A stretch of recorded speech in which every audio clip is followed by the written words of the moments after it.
Make sense? Okay, sweet. We're going to stick to white and lean meat where possible, purely because it'll be lower in calories and it'll fill you up really quickly, really easily. It's also really quick and easy to prepare. Then on your cheat days or on your weekends, then go for a big fat burger, then lash in some steaks. Okay, there's nothing wrong with red meat. I'm not saying that. All I'm saying is, for the purpose of this, for the next 6 weeks, let's try and keep it white meat weekdays and then red meat weekends. So,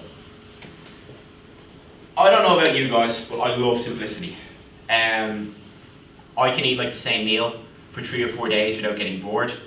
Especially, no, who can? Who can do it? Who does that work for? The guys? Mostly the guys, yeah.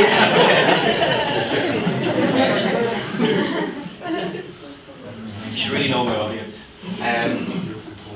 Yeah, so what I'll do is there's a Dropbox folder for all of this stuff. So a Dropbox folder with links to all the slides, to all of the separate handouts and stuff. I'll throw 3 or 4 different cookbooks in there as well, so if you do need variation, you can pull variation out. But again, what we're talking about is spirits and principles. And the principle here we're talking about is we're going to try and have 3 meals a day: breakfast, lunch, dinner. What time you have that at is your business. That could be like lunch, later lunch, dinner. Okay, if you don't like having breakfast, you don't have to have breakfast. There's nothing in the rules that says you do. All breakfast does was prevent you from overeating later in the day. So if you look at like the studies around the metabolic benefit of breakfast and how breakfast kickstarts your day, the only thing it does is it stops you overeating. Okay, so there's no real benefit to it outside of that. So if you're not a heavy breakfast eater, don't feel obliged to eat breakfast, but do try and get a good meal in before lunch, because the chances of you overeating at lunch are much higher if you haven't. But honestly, you skip breakfast and then pick out lunch. Everyone, yeah. Good. This is perfect. Again, for this, I was going for simplicity, and I'd say for the guys in the room, it's going to work really well. Girls, you may need something slightly different. But let's just go with 3 days, okay? Every meal for 3 days, you've got 9 meals, about 150 to 200 grams of roasted chicken, and that's whatever that gets you to these numbers here. 150 to 200 grams of roast chicken, prepped with chili, garlic, ginger, coriander. Tasty as hell. 300 or 35 to 50 grams of uncooked rice. That's diabetes.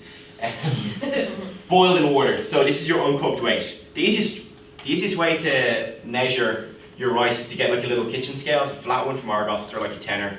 Put a cup on it, tear it back to 0, pour 50 grams of rice in, pour it into the water. It takes about 12.5 seconds. There's no reason not to do it. You just need a cup, you just need a scales. It's fast and it's easy. If you want to be really lazy, measure it once in a glass, put a little mark with a permanent marker as to where that brings you, and then you just pour it into the glass each time. So 35 to 50 grams of uncooked rice. So clever. Write that down. Yeah. There's nobody taking notes. I wish I had a really good video guy who could be like, mark that. And then it would just like, hop. No. And then lash in like 50 to 100 grams of steamed green beans. Just steam them over some boiling water with some sea salt and a little bit of butter if you want.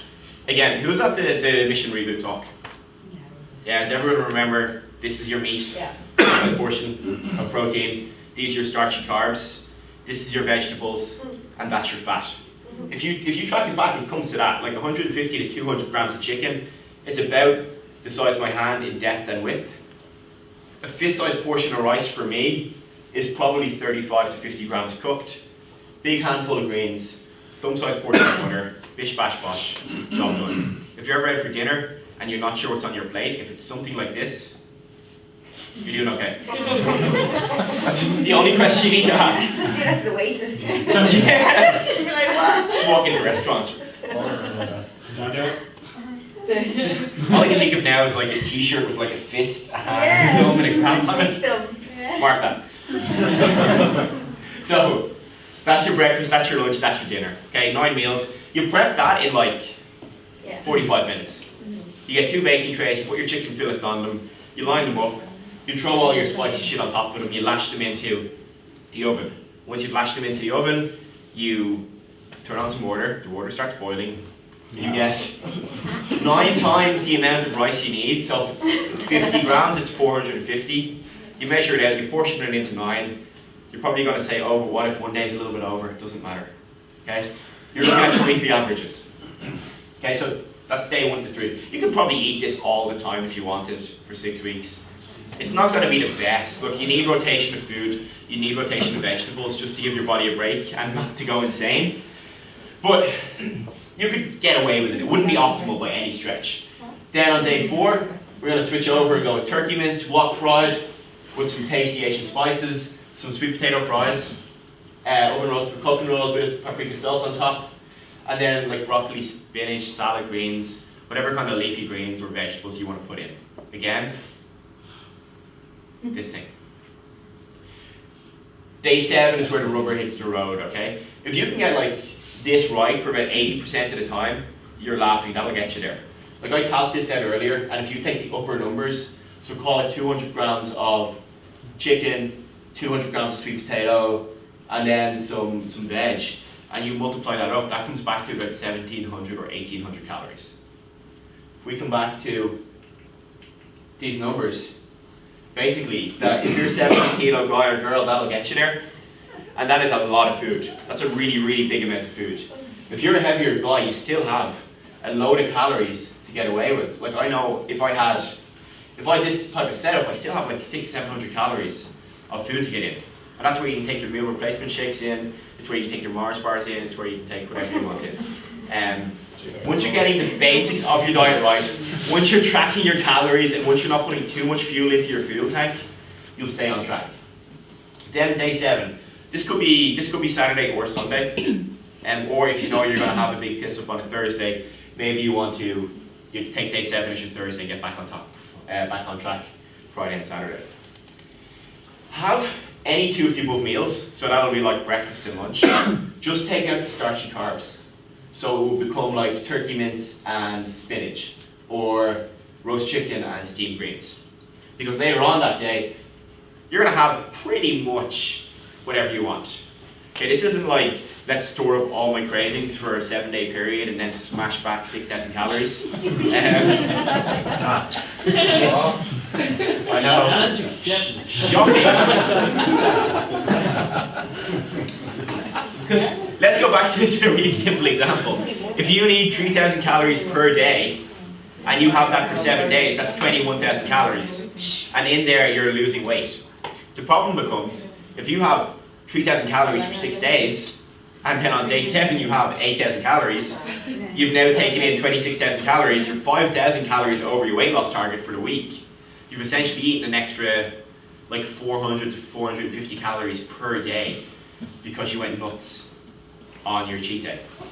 So just be super aware of that. Your cheat day is like a day to have, a reasonable amount of food, but don't go crazy. Try and keep it to like something relatively good. Have some red meat, have a big burger, have some sweet potato fries, but don't have a fucking Oreo milkshake and a brownie and a cookie and basically last weekend.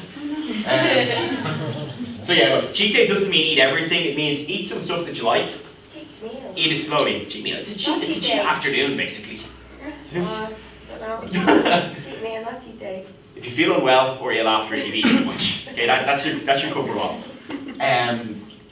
Honestly, the best way to cheat is to go out to a restaurant you like, because the cool thing about that is if you go to a restaurant, you're much less likely to sit there for 6 hours smashing back course after course after course, because they will kick you out. They'll probably keep taking you away, actually. Yeah, they wouldn't kick you out. So, here's what you're looking for. 3 meals per day. Breakfast, lunch, dinner. 2 meal replacement shakes each day. Somewhere between meal 1 and 2, so between breakfast and lunch, and between lunch and dinner. And then 1 post-workout shake on training days. Somewhere between 25 and 20 grams of carbs and protein. So it would look like this: breakfast, meal replacement shake, lunch, meal replacement shake, and then dinner. The meal replacement shake is really simple. There's a complete guide on how to make it in the actual handouts that we'll on tomorrow. But basically it's blender, berries, spinach, scoop of protein, a little bit of water, blitz the shit out of it, drink it. It's extremely tasty. There it is. Juice of half a lime as well will make anything taste nice. So basically, the spirit of this is you want 150 to 200 grams of meat per meal. If you're vegetarian, you got some sort of meat substitute. It becomes a little bit more cumbersome to do it. If you can take protein shakes, it's probably helpful just to make sure you're getting a complete range of amino acids in. Unlimited green vegetables, but you need a minimum of 1 handful at each meal. 1 fist-sized portion of starchy carbs. And when I say no additional fats, I basically mean a thumbful, but don't like start spooning the butter and coconut oil in or tilt a bottle of olive oil up and forget you holding it there. The meal replacement shakes are simple, they're in the handout. So the training is the cool part. Yeah, the training's great, but It's horrible. yeah, it's horrible, yeah. I'm just trying to think where to soften the blow here and I can't. Okay, so basically, look, it's going to be upper lower work, so you'll be working in partners. We're going to go through a sample training day as well now, we'll talk about it. But you'd have, for example, one person will be squatting, the other person will be doing a row, and you'll just flip back and forth. What that means is while your upper body is working, your lower body is recovering, so you keep the activity output super high all the way through, which means you get short rest periods, and it means you have elevated lactate levels. So the all familiar burn. Which is good because that will send growth hormone and testosterone spiking in your body, which means you will burn fat faster and get in shape much quicker. Okay? If you're growth hormone and testosterone are freaked out, don't worry. If you're a girl, you're not going to turn into a giant. I promise. You know, fucking hell, guys spend their entire life trying to get big and massive and they can't do it, okay? It's not going to happen by accident. Yeah, it's what happened to me, man. 6 weeks. And we need to be aware of the idea of threshold reps. So threshold, we're basically talking about working to your threshold. So if the work set is like a set of 6, that 6th rep should be really, really fucking hard. Okay, it shouldn't be like, oh, I've just done my 6th rep. Now I'm gonna go over and do more. It should be like, fuck you, Luke. Okay, nobody's doing the complex, blame Luke. They know exactly.